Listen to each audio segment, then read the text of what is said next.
Good day, grade 11 learners. Welcome to PreCalculus. Our session for today is on defining conic sections. This is Teacher Beth, your facilitator for the subject.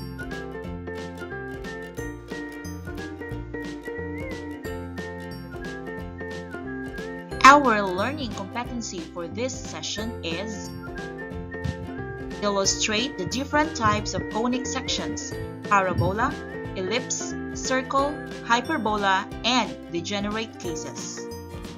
And our specific objective for this session is to define conic sections or conics.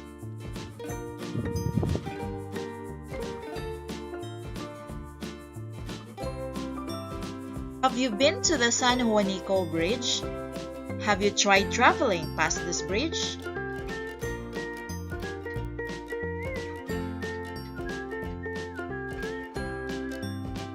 The San Juanico Bridge connects the island of Leyte and Samar in eastern Visayas.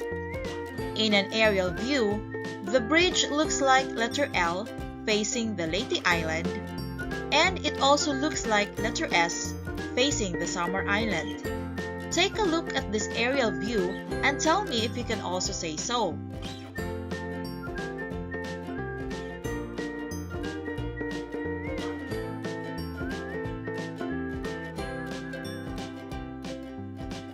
The part of the bridge with the arc is close to the Leyte Island, and as you can see, it indeed looks like an L when we face Leyte, and a letter S when we face the Samar Island.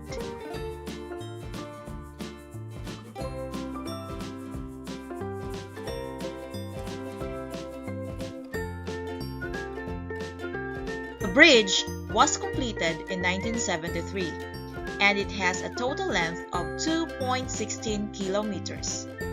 When I was young, our parents brought us there, me and my siblings, and we walked our way from the foot of the bridge in the Leyte area up to the other end in Samar. That was one childhood experience I can never forget in my whole life. I was in 3rd grade that time. The view in the bridge is truly Instagram-worthy. And what makes it more beautiful, aside from its already beautiful architecture, are the presence of many geometrical structures like curves that serves more than just making the bridge as beautiful as it is. These structures help support the bridge from the stress brought about by heavy vehicles and winds. And some of these structures are what we're going to talk about here in PreCalculus. We will talk about a family of curves that is collectively called as conic sections, or conics. What is a conic section? Which portions of the bridge do you think resembles a conic section? That's what we're going to talk about today. But before that, let us define first what a conic section is.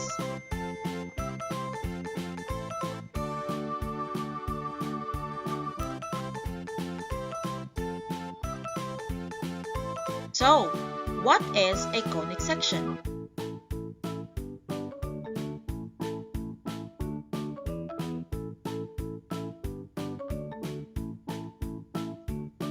I know all of you have already tasted an ice cream, an ice cream cone, the dirty ice cream you commonly call the sorbetes. Now, let us focus on the ice cream cone.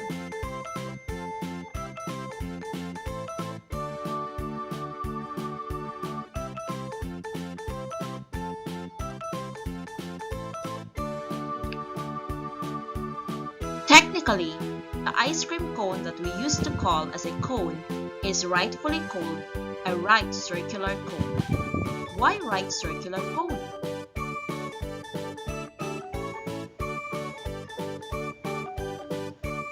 It is because when you remove the ice cream inside it and put it on a table upside down, its line of symmetry from the tip is perpendicular to the table or to the base of the cone. It forms a right angle to the base of the cone. That is why it is called a right circular cone.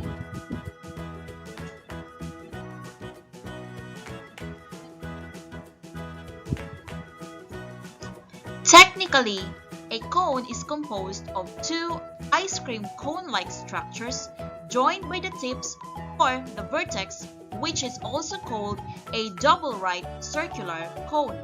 In some books though, this half of a cone is still called a cone.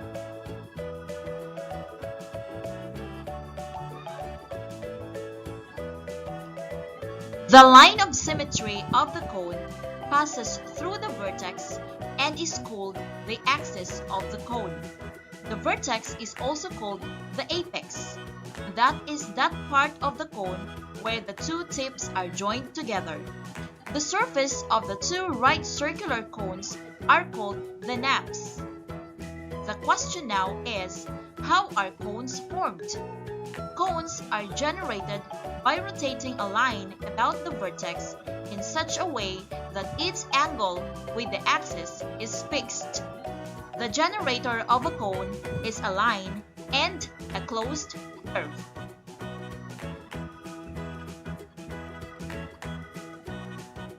So, we are done defining cones.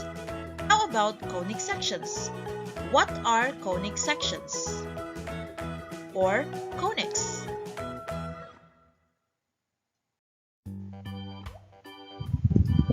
A conic section is a curve you get when the cone is sliced or cut by a plane. Take note, the cone here is also hollow. What stands as the cone are the naps. And since it is slicing a cone, hence the term conic. Getting a section of it, thus we have a conic section.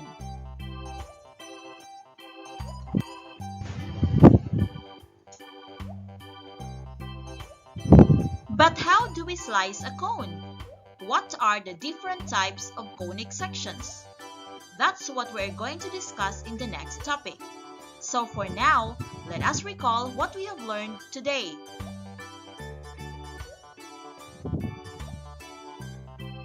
So again, cones are generated by rotating a line about the vertex in such a way that its angle with the axis is fixed. The generator of a cone is a line and a closed curve. In some books, the right circular cone is also referred to as a cone, but we call this half of a cone a right circular cone. The line of symmetry of the cone, which passes through the vertex, is called the axis of the cone. The vertex is also called apex. The surface of the two right circular cones are called the naps. A conic section is a curve you get when the cone is sliced or cut by a plane.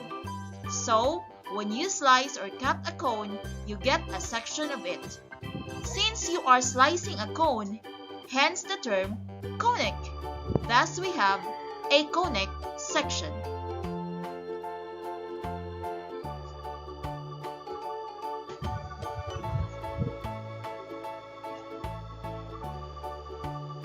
So that's it, STEM learners.